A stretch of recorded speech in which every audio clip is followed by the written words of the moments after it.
les va a venir más en la consulta cuando ustedes sean médicos generales, cuando ustedes comiencen a hacer el serum, casi el 80% de esta patología va a ser amigdalitis, faringoamigdalitis. Entonces, ustedes tienen que saber identificar una faringoamigdalitis bacteriana o viral y de acuerdo a eso iniciar un tratamiento, ¿ya? Entonces, vamos a comenzar primero hablando un poco de anatomía y para hablar de lo que es faringe, vamos a describir esta estructura. La faringe es un órgano impar, mediano, simétrico, que se encuentra desde la base externa del cráneo, como vemos en la imagen, hasta la sexta o séptima vértebra cervical. En la parte posterior se va a comunicar con lo que es el cartílago cricoides. Vamos a dividirla nosotros en tres partes importantes para poder ver las diferentes patologías y la diferente exploración que tenemos que hacer en estas estructuras. Entonces, ahí tenemos la rinofaringe, que es la parte más superior, la orofaringe, y por último, la parte más inferior, lo que es la laringofaringe, que eso va a ser el tema de la próxima clase, que ya nos vamos a abocar a todo lo que es laringe. Entonces, en rinofaringe vamos a ver que esta parte de la faringe va a delimitar en la parte superior con lo que son los folículos que forman la amígdala faríngea o llamada también adenoides, ¿no? Que, como vamos a ver más adelante, es una patología importante para descartar en lo que son niños. La parte anterior es inexistente porque se comunicaría con lo que es las coanas, con la nariz. Y acá que podríamos visualizar lo que son las colas de los cornetes, principalmente de los cornetes inferiores. En la parte inferior vemos que está formada por lo que es el velo del paladar y en las partes laterales aparece lo que son los orificios tubarios donde se encuentra la trompa de Eustaquio y por detrás la fosa de Rosenmüller. Y en la parte posterior ya sería una estructura cóncava, ¿no? ¿Qué es lo importante que debemos visualizar acá? Acá es el examen que se va a pedir para visualizar acá, va a ser una nasofibrolaringoscopía o una laringoscopía indirecta, que vamos a hablar más adelante, principalmente para descartar acá patología de lo que es trompa de Eustaquio, patología de adenoides, ver si la cola de los cornetes está aumentada de tamaño. Entonces, por eso es importante conocer lo que es la rinofaringe. Luego tenemos lo que es la orofaringe. La orofaringe es la parte principal para nosotros ya evaluar lo que es boca, lo que es cavidad oral. Entonces vamos a ver que hacia adelante, a través del istmo de las fauces, se comunica con lo que es la boca. En las partes anteriores están los que son los pilares del velo del paladar y las amígdalas palatinas. Hacia abajo, en un plano horizontal de trazado, está el cuerpo del hueso ioides y en las partes laterales están los ángulos faríngeos. Y en la parte superior vamos a ver que está delimitado por diferentes folículos linfoides. ¿Qué vamos a visualizar acá? Primero lo que es la región amigdalina, donde va a estar la amígdala con su pilar anterior, su pilar posterior y los surcos que lo rodean, que va a ser el glosofaringeo y el gloso amigdalino. Luego hacia arriba tenemos el velo palatino con su cara anterior y borde libre y en las paredes laterales y posteriores de lo que es la orofaringe. Y por último tenemos la lengua con su B lingual, que tenemos que describir sus aspectos, su coloración, las papilas gustativas, que vamos a ver más adelante. Ahora hablando de lo que es la cavidad oral en sí, vamos a ver que esta se va a dividir en dos partes, una parte que es el vestíbulo y otra que va a ser la boca propiamente dicha. El vestíbulo va a ser el espacio que se encuentra delimitado entre lo que es la mucosa bucal y la superficie externa de las encías y dientes. Y la boca propiamente dicha que constituye la abertura anterior al orofaringe donde encontramos la lengua y lo que son los dientes. El techo de la boca está formado por lo que es el paladar, ¿no? Con su estructura ósea y su estructura blanda, que es algo más fibroso, y por último la úvula. El suelo de la boca está formado por un tejido móvil, que es la lengua, que está anclada por su base al suelo de la boca por lo que es el frenillo lingual. En la cara ventral de la lengua lo que vamos a encontrar van a ser las venas raninas, y en la cara dorsal vamos a encontrar lo que son las papilas gustativas. Y por último, lo que son las glándulas salivales, ¿no? Que ustedes ya conocen que son las parótidas, las submandibulares, las sublinguales. La laringofaringe, que no la voy a tocar mucho, que es la continuación de la parte más inferior de la faringe, que acá ya vamos a ver todas las estructuras con los repliegues faringoepiglóticos, aritenoepiglóticos, las cuerdas vocales, que ya van a hablar más adelante. La irrigación es importante conocerla, principalmente cuando nosotros vamos a hacer una cirugía de estas estructuras. Entonces es importante que ustedes sepan que la principal irrigación está dada por lo que es la arteria carótida externa y sus ramas. Acá tenemos lo que es la arteria tonsilar, la arteria palatina ascendente, la arteria faríngea ascendente, la arteria palatina descendente y la arteria lingual dorsal. Entonces, la importancia de esta, porque todas estas ramas vienen de lo que es la carótida externa, entonces el sangrado en cualquiera de estas cirugías es el factor más importante o es el factor de riesgo más importante en las cirugías, tanto de adenoides como de amígdalas, el sangrado. Luego vamos a hablar un poco acerca de lo que es el anillo de Waldeyer. El anillo de Waldeyer es un conjunto de estructuras compuestas por tejido linfoide situadas en la faringe. La función de este es de la protección y defensa de las vías aéreas digestivas, de las vías aéreas tanto como las vías digestivas, y se encargan estas de captar los gérmenes para poder presentarlos a nuestro sistema inmune. Entonces, ¿por qué se dice que es un anillo linfático? Porque como vemos en la imagen inferior, todas estas estructuras van a formar un arco, un aro, por lo que se toma la denominación de este nombre, del anillo de Waldeyer. Entonces, ¿por qué está compuesto el anillo de Waldeyer? Primeramente, donde vemos la coloración roja es lo que es la amígdala faríngea, o llamada también adenoides, que cuando estas estructuras crecen, aumentan de tamaño, como estamos viendo en la imagen superior donde está el niño, acá puede haber una patología que se llama hipertrofia adenoidea, y los pacientes lo que van a tener va a ser una insuficiencia respiratoria nasal. De acuerdo al grado que presenten estas adenoides, el paciente requerirá o no tratamiento quirúrgico. Luego, ya en color celeste, tenemos lo que son las amígdalas tubáricas, o llamadas también amígdalas de Gerlach. Estas se encuentran rodeando el extremo faríngeo de la trompa de Eustaquio. ¿Cuál es la importancia de estas? Que cuando estas se hiperplasian o crecen, aumentan de volumen, pueden producir una obstrucción de esta trompa de Eustaquio. Entonces, el paciente presentar un tipo de otitis, que sería la otitis serosa, ¿no? Luego tenemos lo que son las amígdalas palatinas o también llamadas tonsilas, que estas son las que todos nosotros hemos conocido, las causantes de las amigdalitis, que son las que las visualizamos a simple vista haciendo la orofaringoscopia. Y por último tenemos lo que es la amígdala lingual. Esta amígdala lingual es un tejido linfoide más voluminoso que se encuentra en la base de la lengua y este solamente puede ser evaluado realizando el examen de nasofibrolaringoscopia. Hablando un poco de semiología, vamos a ver que la exploración de la faringe debe realizarse siempre en sus tres regiones, la rinofaringe, la orofaringe y la hipofaringe. La anamnesis es importante conocer los antecedentes familiares y personales del paciente, así como desde cuánto siente la molestia que tiene el paciente, cómo ha sido la evolución, porque es diferente que nosotros tratemos una sintomatología aguda, que en ese momento el paciente está presentando dolor o dinodisfagia, a que sea algo crónico, donde nosotros ya pediremos más exámenes auxiliares para complementar nuestro diagnóstico. Que es importante también conocer los antecedentes de estos pacientes, como por ejemplo su profesión o su posible relación laboral con contaminantes de ambiente, como puede ser la polución, el amianto, si los pacientes trabajan en carpintería, con refrigerantes, los hábitos higiénico-dietéticos de los pacientes, alcohol y tabaco. ¿Por qué es importante Porque vamos a ver que el factor principal de riesgo para presentar cáncer a nivel de faringe es el tabaco. Entonces, es importante conocer esto. También manifestaciones alérgicas, antecedentes quirúrgicos o alguna enfermedad concomitante. A la exploración física, primero comenzaremos con la inspección. Se realizará una visión directa por inspección simple, donde al paciente se le pedirá que abra la boca sin forzarla. Este consejo se los digo principalmente para los niños, que los niños es muy difícil introducir un bajalenguas para poder visualizar, entonces es más fácil que solamente a ellos les pidan abrir la boca. Luego de eso ya pasaremos para visualizar mejor, utilizar el bajalenguas, ¿no? Como yo les he explicado a mis grupos de prácticas, nunca nosotros los otorrinos decimos que saque la lengua el paciente, porque es más, la parte de la base de la lengua se eleva y no podemos ver la base de las amígdalas. Entonces, simplemente haciéndole abrir la boca al paciente y con el depresor lingual, bajamos la lengüita y podemos visualizar todo, ¿no? Luego de eso, procederemos también a visualizar la movilidad lingual, que el paciente mueva la lengüita de derecha a izquierda, de arriba abajo. Después también visualizaremos lo que es la movilidad del paladar.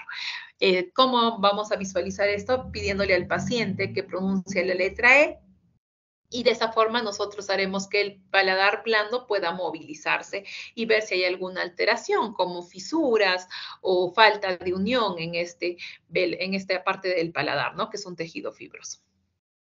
Hay una maniobra importante que estamos visualizando en esta imagen, como es la maniobra de compresión amigdalina. Esta maniobra principalmente nos sirve en pacientes con amigdalitis crónica. ¿Y cuál es nuestro objetivo de esta maniobra? Es presionar esta amígdala para ver si hay salida de calcium o de tonsolitos, que a simple vista nosotros no los podemos visualizar. Y esto más nos indica que el paciente está sufriendo de una faringitis crónica, o sea, es algo ya de mucho tiempo, a diferencia de una amigdalitis aguda. Luego procedemos a realizar la palpación. La palpación digital consiste en palpar lo que es la base de la lengua, porque muchas veces, si nosotros visualizamos a simple vista lo que es base de la lengua, por las diferentes estructuras y glándulas que hay acá, vamos a ver que es un tejido rugoso, con deformidades, con elevaciones. Entonces, muchas veces un tumor no se va a visualizar adecuadamente. Es por eso que procedemos a realizar la palpación, ¿no? Para que no se nos escape que haya un tumorcito ahí. Entonces, al paciente, previo colocación de guantes, al paciente se le hará la palpación debajo de la lengua y siempre teniendo la otra mano presionando por la parte del cuello para tratar de subir estas estructuras y sea más fácil palpar alguna tumoración que haya a nivel de base de lengua. Entonces, ¿qué vamos a ver ya en lo que es cavidad oral? Los labios, la simetría, su color, su aspecto, si hay presencia de parálisis facial, si hay cianosis, si están pálidos, hay anemia, si hay presencia de vesículas para descartar herpes, si hay úlceras, si hay edema. Vamos a hacer la palpación y la inspección bimanual. En la mucosa bucal tenemos que ver si esta está pálida, si está de un color rojo escarlata para descartar escarlatina, si hay manchas blanquecinas rodeadas de aureolas rojas para descartar sarampión, si hay la presencia de aftas. Vamos a visualizar cómo se encuentran estas encías, como vemos en imagen, estas encías sangrantes que ya nos estarían diciendo de alguna persona que tiene algún un factor alterado de la coagulación. Así como también es importante ver alteración de los dientes, ¿no? Si hay dientes con caries, si hay abscesos odontógenos, es importante conocer todo esto.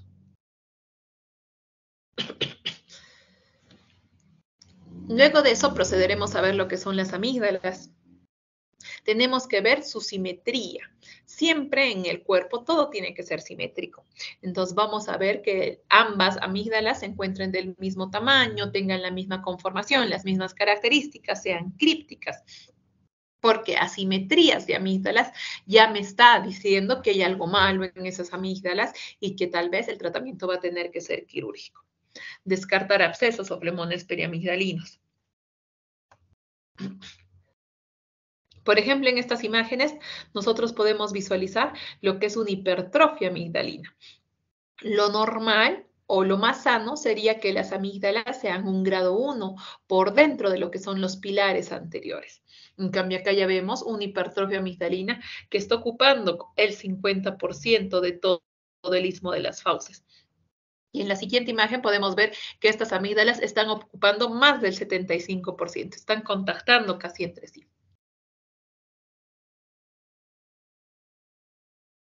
Un momentito.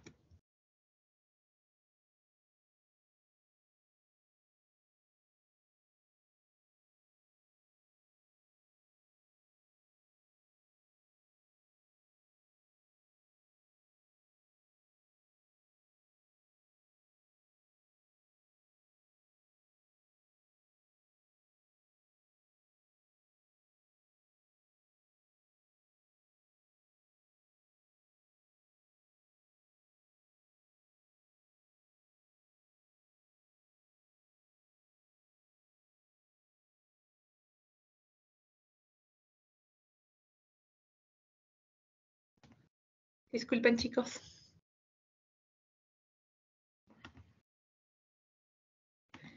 Listo, así se visualiza, ¿verdad? Sí, sí, doctora. Listo. Estábamos hablando acerca de lo que es hipertrofia amigdalina. Entonces, en la primera imagen podemos ver unas amígdalas que están obstruyendo más del 50% de lo que es el istmo de las fauces, y en la segunda imagen ya vemos que es una ocupación más del 75% del istmo de las fauces. Casi están contactando las amígdalas entre sí. Entonces, lo más probable es que en la segunda imagen el tratamiento sea ya quirúrgico, porque acá ya el paciente va a tener la sintomatología de una dificultad respiratoria, va a roncar en las noches, va a ser difícil deglutir. Y la asimetría de las amígdalas, como les decía. En la primera imagen vemos que la amígdala izquierda no se visualiza, está por dentro del pilar anterior, es por eso que no se visualiza, a diferencia de la amígdala derecha, que sí, ya hablaríamos de un segundo a tercer grado, pero miren la conformación de esta amígdala, ¿no? No es una amígdala redondita, gordita, como normalmente es, tiene como una espícula, entonces ahí ya nos indica que es podría ser algo maligno, una tumoración maligna. Entonces, acá el paciente lo más recomendable sería extirpar esas amígdalas. Igual en la siguiente imagen, donde vemos que la amígdala derecha es mucho más grande que la amígdala izquierda. Entonces, asimetría de amígdalas ya me dice que hay algo malo y lo más probable estos pacientes sí tengan que terminar en lo que es cirugía. La presencia de infección de las amígdalas. Como vemos en la primera y segunda imagen, estas amígdalas con contenido purulento, blanquecino, con eritema, ya nos dice que hay una inflamación y una infección de estas amígdalas. Y por último, lo que es el flemón o absceso periamigdalino, ¿no? Acá visualizamos cómo esta patología se da principalmente en amigdalitis mal curadas, donde el paciente lo que ha tenido ha sido que esta infección ha ido hacia lo que es el pilar anterior, a lo que es el músculo constrictor, y lo ha ido disecando y se ha almacenado esta secreción purulenta, porque si es un absceso y estamos hablando de secreción purulenta, y ha ido disecando este plano muscular. Esta patología sí es una emergencia médica, ya que el paciente poco a poco le va a dificultar la respiración, no te va a poder abrir la boca, va a tener trismus y va a estar en un mal estado general, en un estado séptico. Entonces el paciente tiene que entrar a sala de operaciones para poder drenar este absceso flemón periamigdalino. El velo del paladar. Como decía, nosotros vamos a apreciar la movilidad, indicando al paciente que diga la letra A, donde vamos a ver que el velo se va a elevar, ¿no? Cuando hay parálisis o asimetría con desviación de la úvula, ya nos dice que puede estar habiendo alguna patología de fondo, ¿no? Importante visualizar en los paladares si hay pérdida de unión o de continuidad en este paladar fibroso, ¿no? Tenemos un paladar óseo, que es la parte más anterior, y la parte fibrosa o paladar blando, que es la parte más posterior. Es importante revisar si esto se ha juntado por completo, porque como sabemos en el desarrollo embriológico, todas estas partes llegan a un momento que se juntan en la línea media y se forma todo lo que es nuestra arcada dentaria, nuestro paladar. Pero cuando hay una alteración de esto y no se llega a juntar, pueden haber fisuras en lo que son el paladar blando. ¿Y por qué así es importante nosotros descartar esto? Porque en los pacientes que van a ser operados de lo que es hipertrofia adenoidea en niñitos, cuando nosotros hacemos la cirugía de esto, aperturamos más esta cavidad por la parte de atrás del paladar, entonces el paciente puede tener una alteración en la voz si es que ya tienen esta fisura. Entonces, en todo, y podemos producir un aumento o una mayor, lo que es incompetencia velopalatina. Entonces, es por eso importante siempre en todo niño que se va a operar de hipertrofia adenoidea, hacer esta palpación o este descarte de una fisura en lo que es el paladar blando. En lengua, ¿qué vamos a encontrar? Descartar lo que son leucoplasias, que son áreas blanquecinas indoloras en la mucosa bucal, como estamos mirando en las imágenes superiores, si hay la presencia de úlceras aftosas, si hay presencia de glositis atrófica, que nos sugiere deficiencia de vitaminas, o si hay una lengua fisurada, principalmente en personas mayores, ¿no? Como vemos, una lengua agrietada, donde es más fácil que acá se queden los alimentos y produzca una infección. De las leucoplasias es importante señalar que estas ya son unas lesiones premalignas, y a los pacientes que encontramos estas lesiones a nivel de lengua es importante realizar una biopsia, sacar un pedacito de esta lesión para ver si ya está desencadenando en un cáncer o solamente es una lesión premaligna. Luego tenemos lo que son las ránulas, que son unas tumefacciones quísticas generadas por la obstrucción de una glándula salival y suelen observarse en la región sublingual por fuera de la línea media y tienen un espectro translúcido como visualizamos acá. Entonces, lo que ha sucedido en la ránula es que una glándula sublingual se ha obstruido y esta se ha llenado de secreción de saliva. Entonces, el tratamiento aquí no solamente es punzar y aspirar, porque lo más probable es que esta glándula va a seguir produciendo saliva y se va a volver a hinchar. Entonces, acá lo importante es hacer una marsupialización, es decir, coger todo el conducto y disecarlo y sacar toda la glándula para que esto no vuelva a recidivar. Luego tenemos lo que es el epulis, que es un tumor localizado en las encías, por lo general inflamatorio, pero en ocasiones no doloroso, como visualizamos en la imagen. ¿Qué otros estudios nos van a ayudar para estar evaluando lo que es faringe? Primero tenemos lo que es la laringoscopía indirecta. Como visualizamos en la imagen, la laringoscopía indirecta, a diferencia de la nasofibrolaringoscopía, donde visualizamos directamente las estructuras, acá es indirecta porque nosotros nos ayudamos de un espejito. Este espejito es un espejo laringio, así como el que utilizan los odontólogos, con el cual nosotros podemos visualizar estas estructuras. Entonces, podemos hacer una laringoscopía indirecta hacia arriba para visualizar lo que es coanas, para visualizar lo que es cola de los cornetes, para visualizar lo que es las amígdalas tubáricas, la trompa de Eustaquio, la desembocadura de trompa de Eustaquio, y podemos hacer una laringoscopía indirecta en la parte inferior para visualizar las estructuras de abajo, ¿no? Lo que es cuerdas vocales, faringe, epiglotis, repliegues aritenoepiglóticos, eso principalmente. Entonces, ¿cómo se realiza? Como visualizamos en esta imagen, se le dice al paciente que saque la lengüita y con una gasa nosotros traccionamos la lengua hacia afuera e ingresamos con nuestro espejo faríngeo para visualizar las diferentes estructuras, como decía, mirando hacia abajo o mirando hacia arriba para visualizar lo que es rinofaringe o para visualizar lo que es laringofaringe. Luego tenemos lo que es la laringoscopía directa. A diferencia de la indirecta, acá vamos a visualizar directamente todas las estructuras, ¿no? Esta se va a reservar más cuando nosotros, aparte de explorar estas estructuras, tenemos que hacer algún tipo de intervención, ya sea retirar cuerpos extraños, ya sea hacer una cirugía de laringe, una microcirugía laringea para retirar pólipos, nódulos, papilomas de las cuerdas vocales. Entonces, como visualizamos en la imagen, acá, a diferencia del otro estudio, que es un estudio donde el paciente está sentado en consultorio externo, este estudio de laringoscopía directa, el paciente se encuentra en sala de operaciones, es sedado.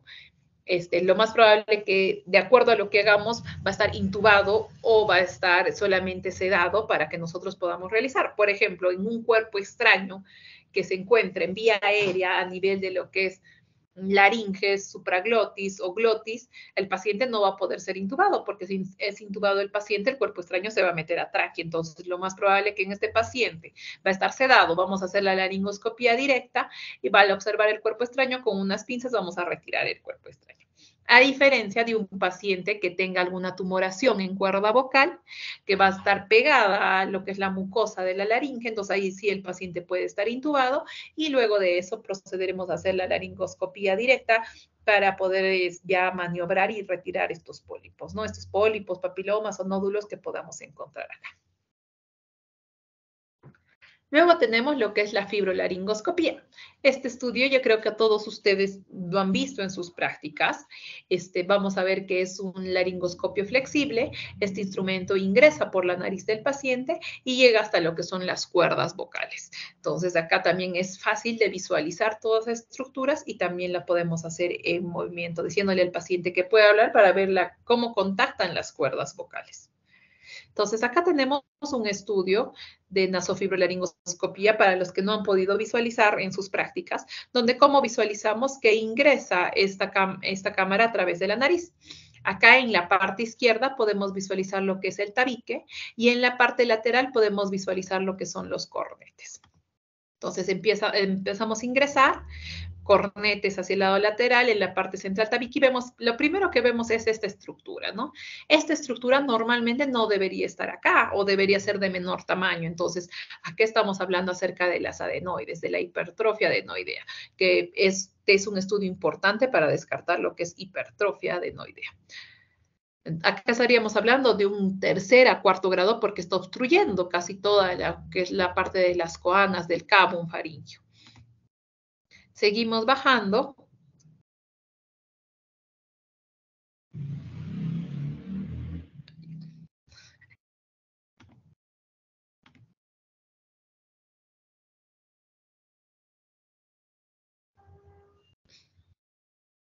Ya seguimos bajando y acá visualizamos lo que son las amígdalas palatinas, las que nos dan las amigdalitis. Vemos la movilidad lingual, bastante secreción clara que presenta el paciente.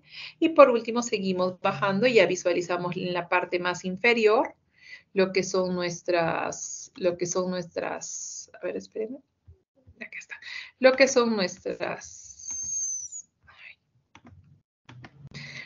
son nuestra epiglotis, nuestros repliegues aritonepiglóticos, por debajo nuestras cuerdas vocales, y este espacio negro ya es lo que es la tráquea, ¿no? El ingreso a la tráquea. Que eso ya lo van a ver más con la doctora que les haga la clase de lo que es laringe, ¿no? Estamos saliendo nuevamente, cornetes, tabique, adenoides. Luego tenemos otro estudio que es la estroboscopía.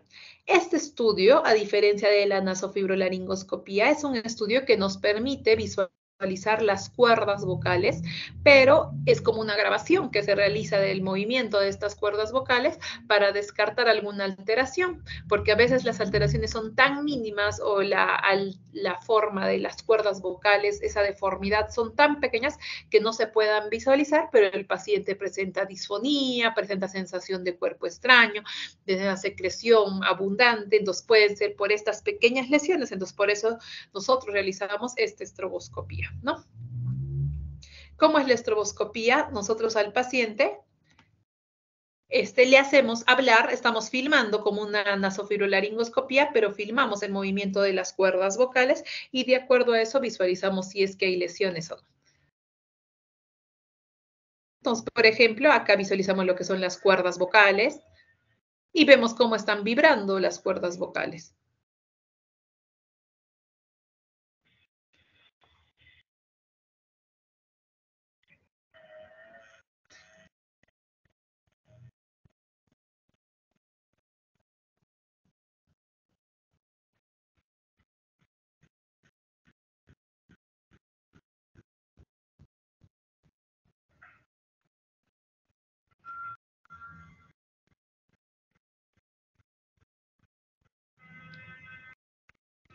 Acá, por ejemplo, ya vemos una alteración, que son los nódulos vocales que se encuentran en los costados. Ven que la parte superior impide que cierre perfectamente las cuerdas vocales, por lo cual el paciente presenta disfonía. Acá vemos un nódulo de coloración roja a mitad de las cuerdas vocales, que también impide el cierre de esas cuerdas vocales. Lo mismo. En cuerda vocal izquierda vemos esa tumoración y el paciente tiene la sintopatología que está completamente disfónico, ¿no? Entonces, esos son los diferentes estudios que se van a realizar para lo que es la evaluación de laringe.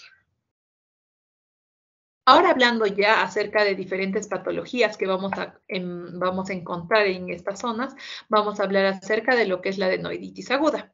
La adenoiditis aguda es una inflamación infecciosa y transitoria de lo que es la amígdala faríngea.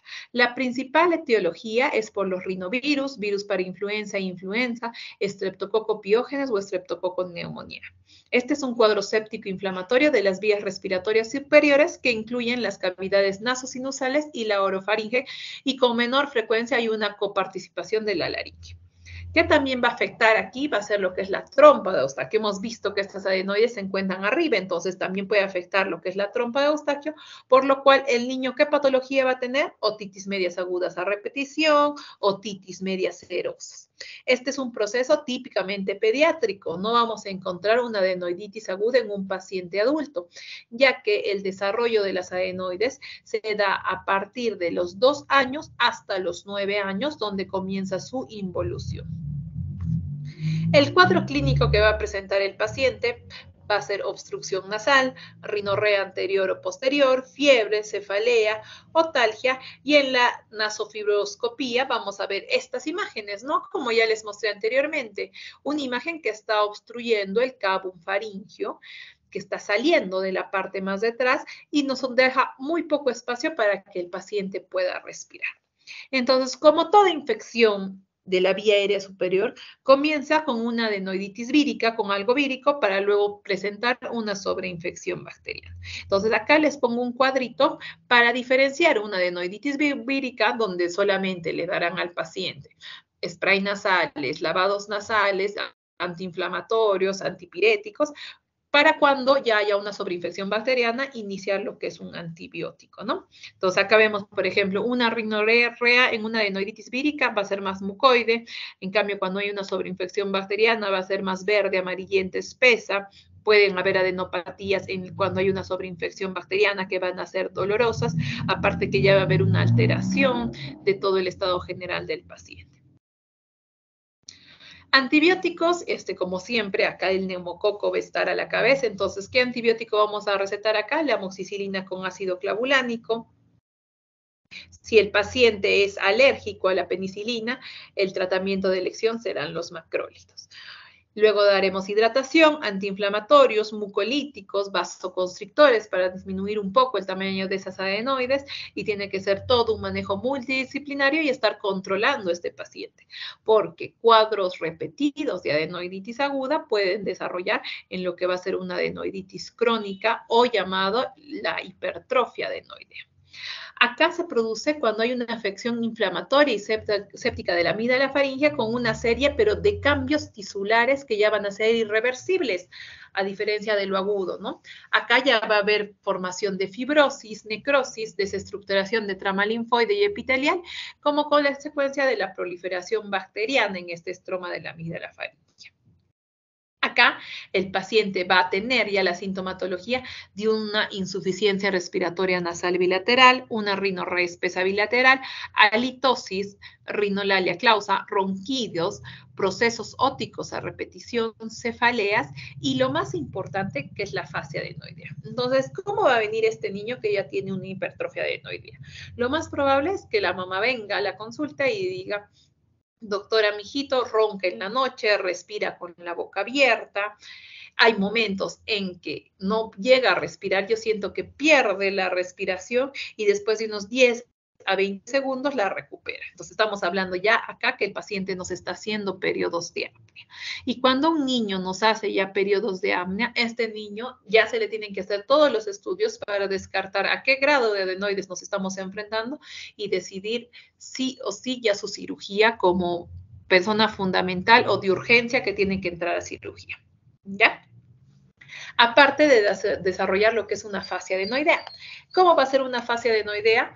El paciente va a tener lo que son los dientes incisivos procidentes, el paladar óseo va a presentar un arco en ojival, va a tener prosidencia dental con mal posicionamiento de las piezas dentarias, la respiración bucal, los dientes prosidentes y la falta de atención intelectual, porque estos niños no son niños que duermen adecuadamente. Como tienen estos periodos de apnea recurrentes, no es un niño que llega a tener un sueño pleno, un sueño completo, tiene microdespertares, pese a que este niño muchas veces no se da cuenta. Y al día siguiente estos niños van a ser niños irritables, que no van a prestar atención en clase, que van a tener tendencia al sueño. Entonces es por eso que estos pacientes, cuando ya empiezan a desarrollar la fascia adenoidea, también tienen que ya pensar en hacer estudios para decidir qué grado de adenoides tiene y operarlos. Entonces, es así como visualizamos en la imagen un paciente con fascia adenoidea. ¿Ya? ¿Qué es la otra parte importante de acá? El síndrome de apnea obstructiva del sueño. Como les dije, cuando los niños ya empiezan a presentar apneas por esta patología de obstrucción, el niño ya tiene que ser operado lo más antes posible. No podemos esperar a que crezca un poco más, a que se desarrolle un poco más. No, porque esta apnea obstructiva del sueño en los niños muchas veces puede desarrollar diferentes alteraciones como otitis a repetición, sinusitis, o hasta se ha visto que pueden haber alteraciones a nivel pulmonar, hasta muertes súbitas en estos niños. Entonces, por eso es importante descartar esta patología. Si es de un tercer y cuarto grado y tiene los síntomas de fascia adenoidea, apnea obstructiva del sueño, hay que pensar en operar a este niño lo antes posible. De acuerdo al tipo de grados, vamos a descartar un primer grado, un segundo grado y un tercer grado.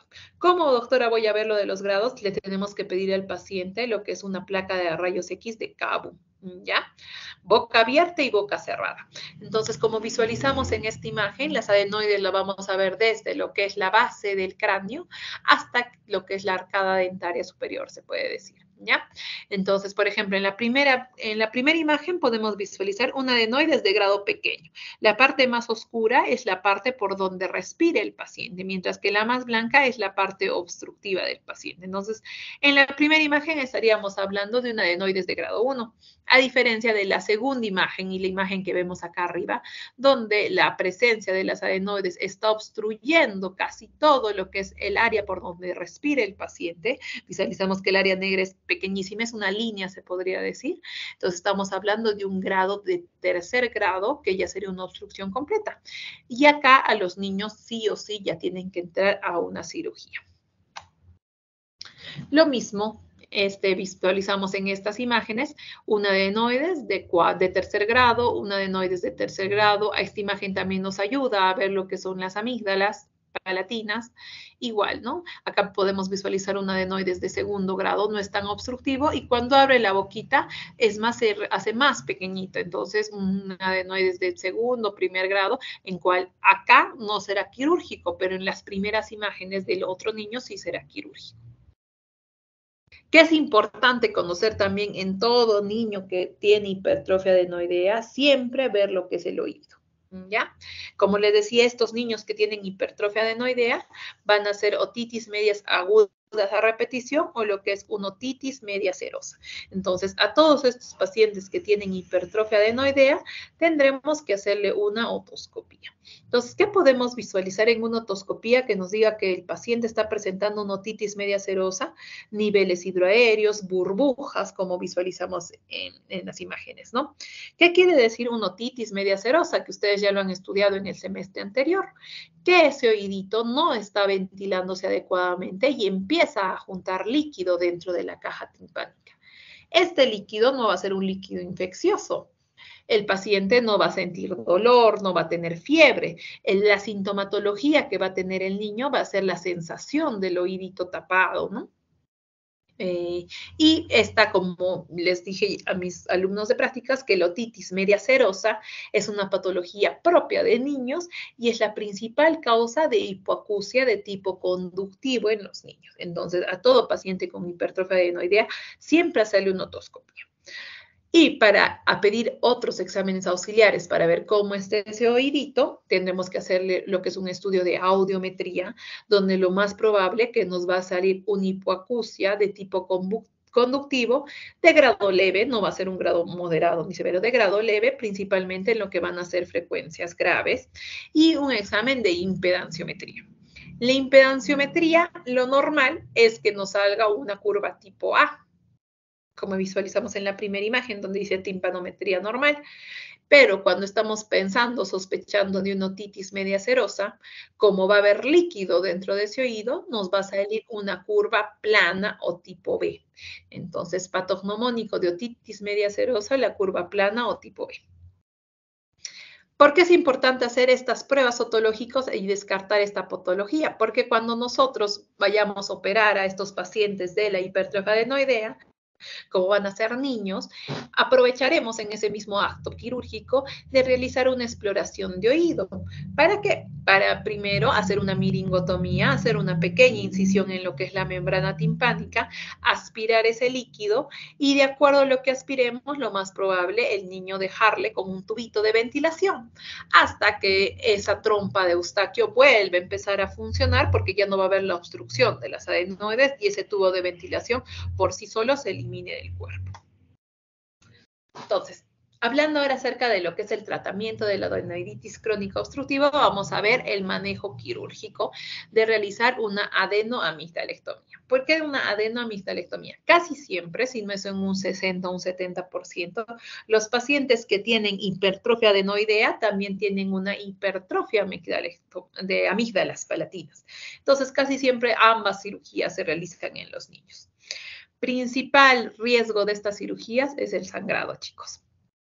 Es importante también indicarle al paciente, a los padres del niño, que este es un tejido linfoide y que, como cualquier tejido linfoide en la niñez, puede seguir creciendo hasta que el niño tenga 10 años. Entonces, a este niño lo vamos a seguir controlando hasta que cumpla los 10 años. ¿Ya?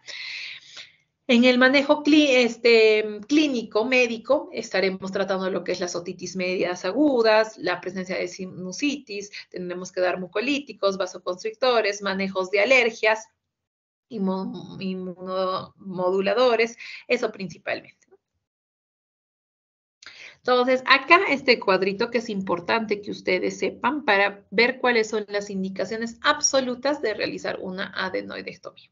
Entonces, como yo les he indicado ya, y les he repetido ya varias veces, las indicaciones absolutas va a ser cuando el paciente presente apnea, cuando el paciente empiece a desarrollar fase adenoidea, cuando el paciente presente fenómenos óticos frecuentes, cuando el paciente empiece a presentar hemoiditis en la infancia.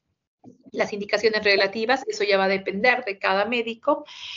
Y las contraindicaciones cuando tienen alguna alteración de lo que es el paladar o cuando tiene alguna enfermedades sistémicas o alteraciones de la coagulación. Principal complicación, acá se los pongo en rojo, es la hemorragia. Luego tenemos lo que son las amigdalitis. Como les decía, esta es una patología que ustedes la van a ver siempre en un 80%, 90% en su cero. Entonces, las amigdalitis agudas van a ser víricas o bacterianas. Entonces, en víricas van a ser inespecíficas como por el adenovirus, el mixovirus, o ya específicas como el virus del Epstein-Barr, el herpes simple, el herpes zóster, que ya nos van a dar algunos signos que vamos a ver a nivel de estas amígdalas. Y las bacterianas, que van a ser las inespecíficas o más comunes, el estreptococo beta hemolíticos, y las específicas como por ejemplo la amigdalitis de Plaubici por el treponema pálido.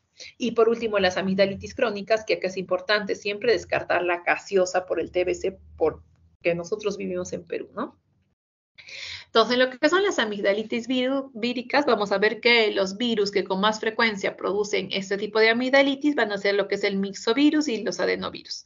Van a ser de carácter epidémico, como hemos visto, por ejemplo, ahora hace un mes ha estado el virus de la influenza produciendo este tipo de amigdalitis en todos los jardines de los niños, ¿no?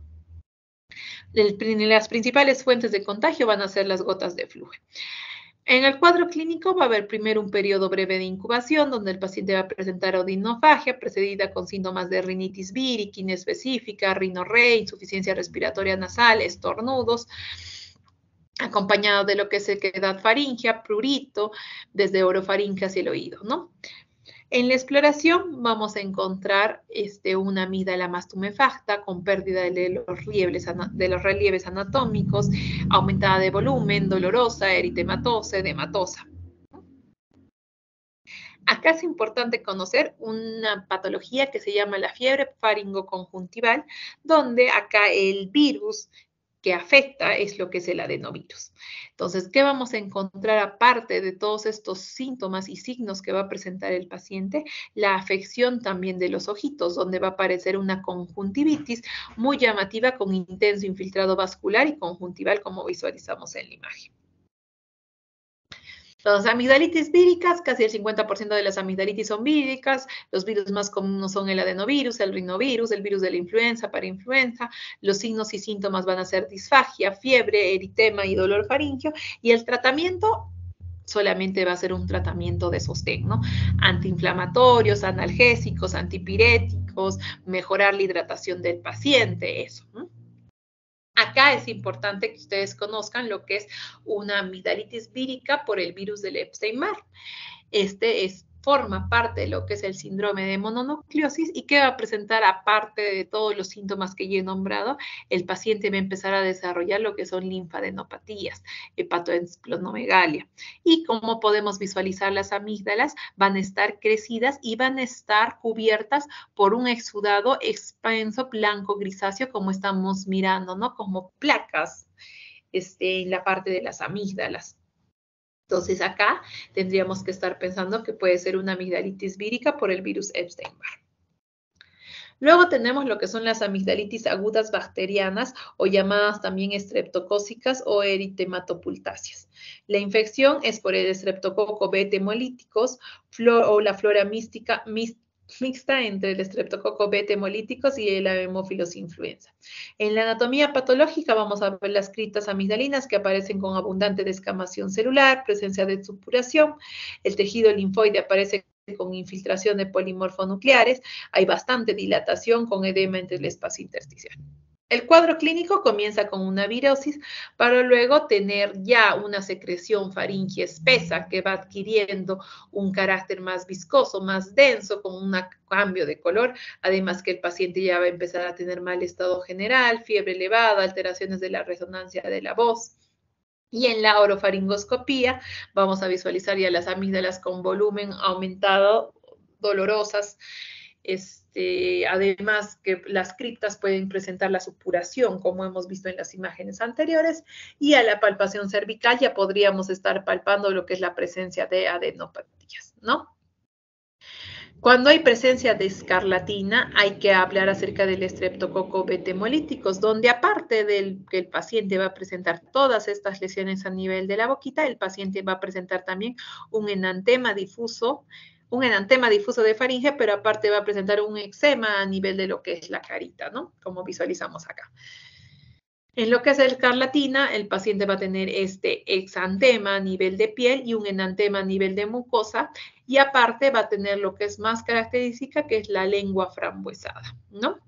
Acá visualizamos lo que es una amigdalitis bacteriana, en cuyas criptas está saliendo secreción purulenta. Luego tenemos otro tipo de amigdalitis, que es la amigdalitis aguda, producida por el bacilo fusocelular de Plaubicem, donde esta, a diferencia de otras amigdalitis, va a ser una amigdalitis tipo unilateral, ¿ya? Como estamos visualizando en esta imagen, solamente va a afectar un lado, y va a aparecer esta amígdala cubierta por un manto completamente blanquecino que va a corresponder con una lesión ulcerada. Es importante que ustedes conozcan este tipo de amigdalitis. ¿Por qué? Porque si yo veo esta imagen, o si ustedes mirarían esta imagen cuando sean médicos generales, lo más probable es que ustedes digan que podría ser un cáncer, ¿no? No me está afectando la otra amígdala, solamente me está afectando esta amígdala. Pero si nosotros le damos antibiótico a un paciente y esto mejora, ya no hay esta inflamación, ya no podríamos pensar en cáncer, sino en este tipo de amigdalitis. Entonces, como lección a todos los pacientes que ustedes traten de amigdalitis bacteriana, tienen que controlarlos y seguirlos, es un control. Si ustedes ven que con el antibiótico ha mejorado, se ha limpiado toda esta amígdala y ya no encontramos ninguna lesión, lo más probable que haya sido esta. Porque como les decía, siempre asimetría de amígdalas hay que descartar un cáncer. Entonces, si vemos esta lesión, controlarla con el antibiótico. Si esto mejora, quedó en una amigdalitis aguda, lo más probable por una amigdalitis tipo Blauvicen, pero si no, ya pensar en realizar por lo menos una biopsia para descartar lo que es un cáncer de amígdala, ¿no?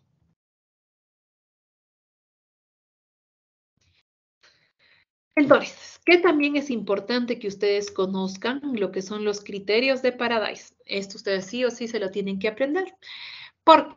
acuerdo a estos criterios, nosotros vamos a decidir si un paciente se le tiene o no que operar de las amígdalas, ¿no? Entonces, amigdalitis repetitiva que cumplan los criterios de Paradise es un criterio para nosotros decidir operar o no a este paciente, ¿ya? Luego tenemos lo que es la amigdalitis crónica, donde acá el paciente de lo que se va a quejar más va a ser de lo que es halitosis por la presencia de lo que son los llamados tonsolitos en las amígdalas. Por eso acá les decía que en amigdalitis crónica es importante hacer la maniobra bimanual de compresión amigdalina para ver si es que hay retiro de calcio o de la presencia de tonsolitos, ¿no? Luego tenemos lo que es la amigdalitis micótica.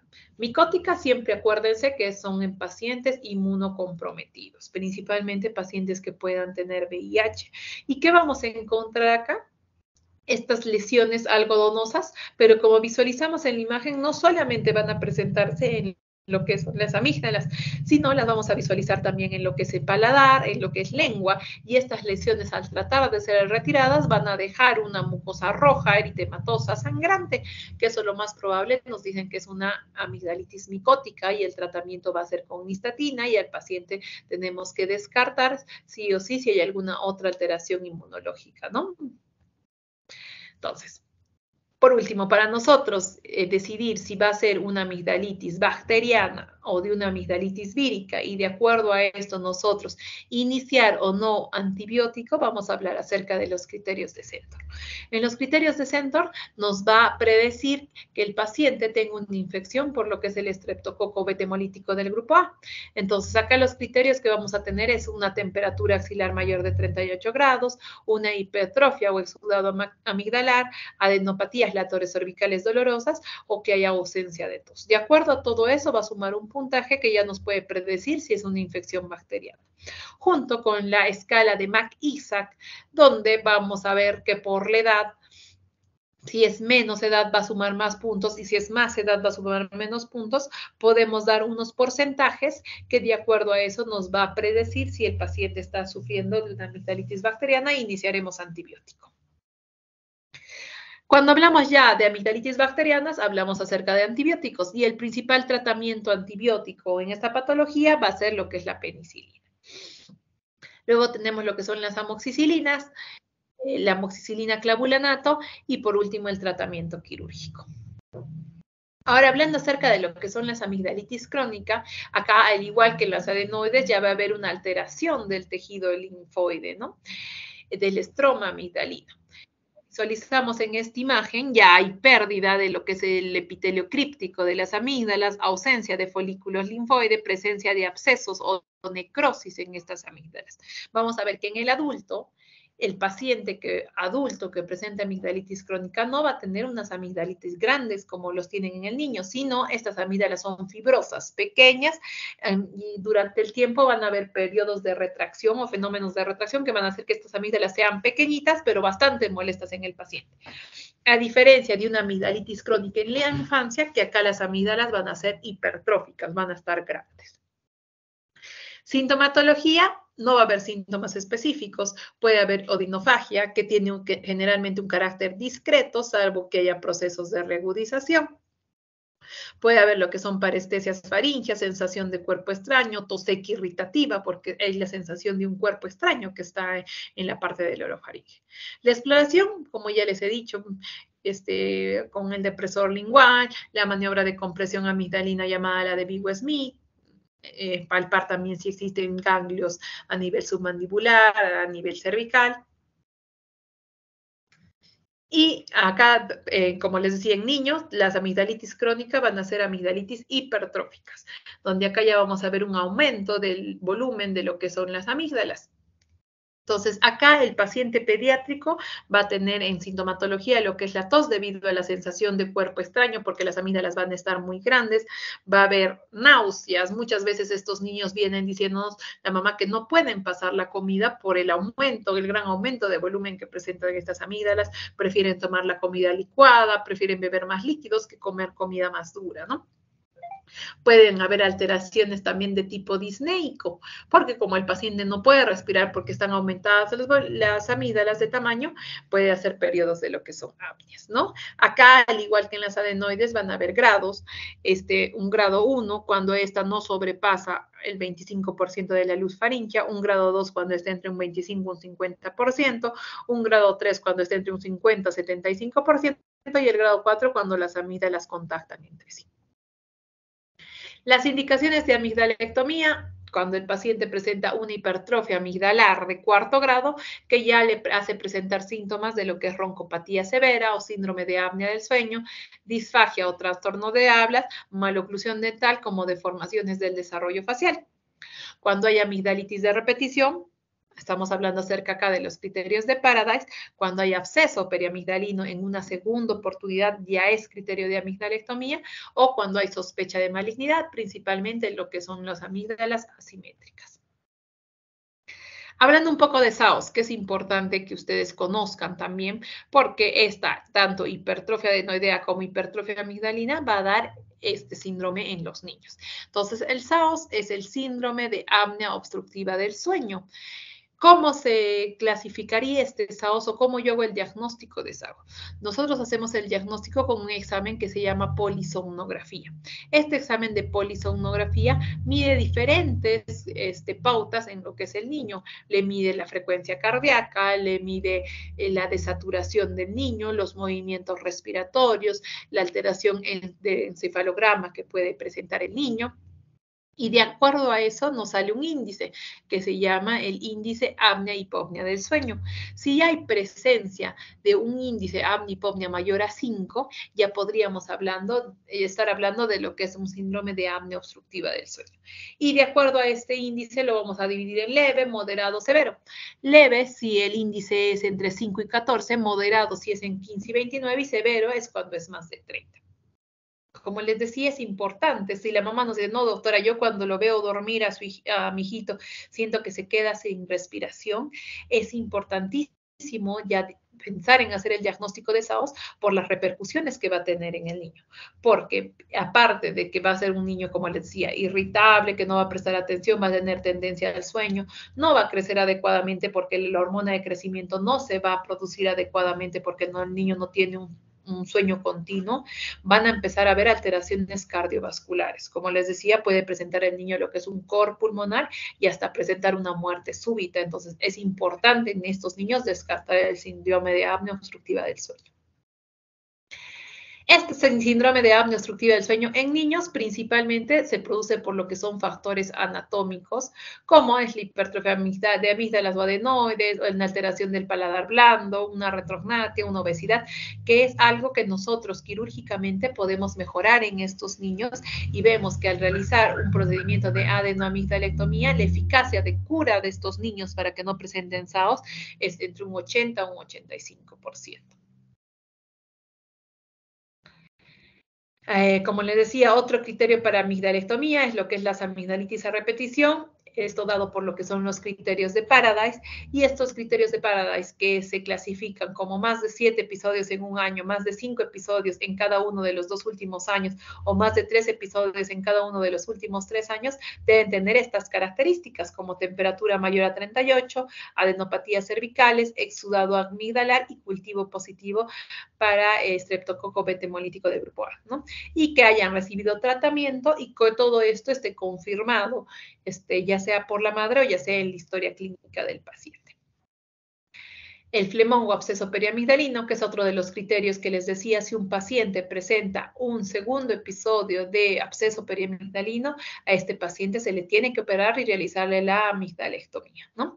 Este es un flemón periamigdalino, como empieza a ver de la amigdalitis que comenzó el paciente, esta infección comienza a lo que es invadir la cápsula amigdalina y el músculo constrictor superior de la faringe, presentando el paciente odinofagia, disfagia, otalgia refleja, tortícolis, hipersalivación, trismos, mal estado general, porque estamos hablando de un absceso y esta es una emergencia que en un primer momento tendrá que ser drenado este absceso para que luego, cuando el paciente se encuentre más estable, realizar el procedimiento de amigdalectomía.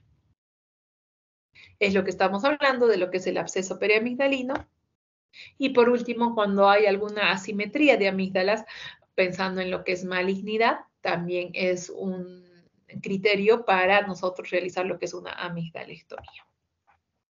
La amigdalectomía, vamos a ver que hay diferentes tipos, la extracapsular y la intracapsular. La extracapsular es una de las mejores técnicas porque nosotros retiramos todo el tejido amigdalino, no dejamos nada, sacamos con la cápsula esta amígdala y de esta forma evitamos que este tejido vuelva a crecer. Hay algunos criterios para hacer una amigdalectomía parcial. Por ejemplo, solamente cuando el niño presenta hipertrofia de amígdalas y no queremos quitarle lo que es su tejido de protección, su tejido linfático. Entonces ahí podemos hacer una amigdalotomía solamente retirando la mitad de lo que es la amígdala.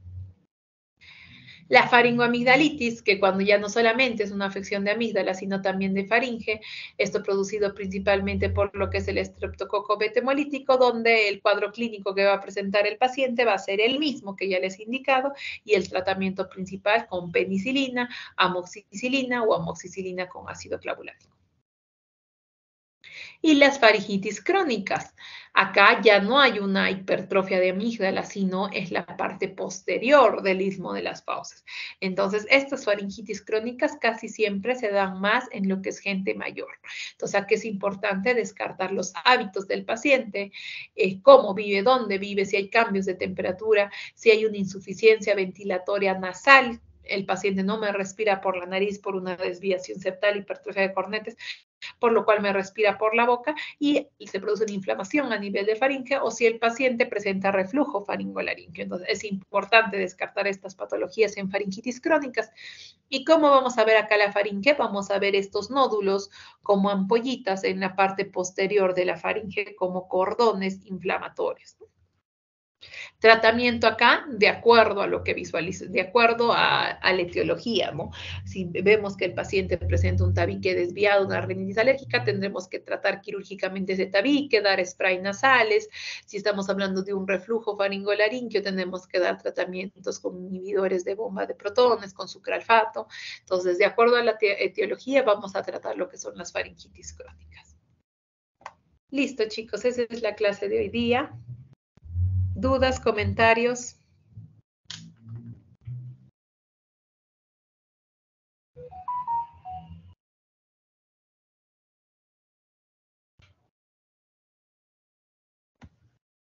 Chicos, Doctora, creo que todo está claro. listo. Entonces, Diego, ¿le mandaste a la doctora Yarín también para que ella continúe con su siguiente clase? Sí, sí, doctora. He visto que se ha conectado a la clase. Ya, entonces me voy a comunicar con ella. Ya, chicos, ¿alguna duda? Para la tercera fase solamente debe estar el tema que estamos haciendo ahora y el tema de la doctora Yarin Chambi. Esas dos clases nos han dicho que van a ser los temas de la tercera fase y el examen va a ser ya la próxima semana, como me indicó el doctor Barbija. ¿Ya? Listo, chicos, eso es todo. Ya nos vemos con mis grupos de práctica. Hasta luego, buenas noches. Doctora, gracias.